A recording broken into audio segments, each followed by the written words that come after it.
How to make sauteed asparagus with these simple steps. On high heat, adding 1 tablespoon of vegetable oil.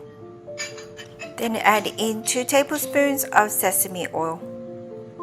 Adding 1 teaspoon of minced garlic. And stir fry for 1 minute. Add in your asparagus and stir fry for 1 minute. If you want to know more about my channel, hit the subscribe button for the latest updates and videos. Then add in a teaspoon of salt. Add in half a teaspoon of white pepper. And stir fry for 2 minutes. After stir frying for 2 minutes, it's ready to be served.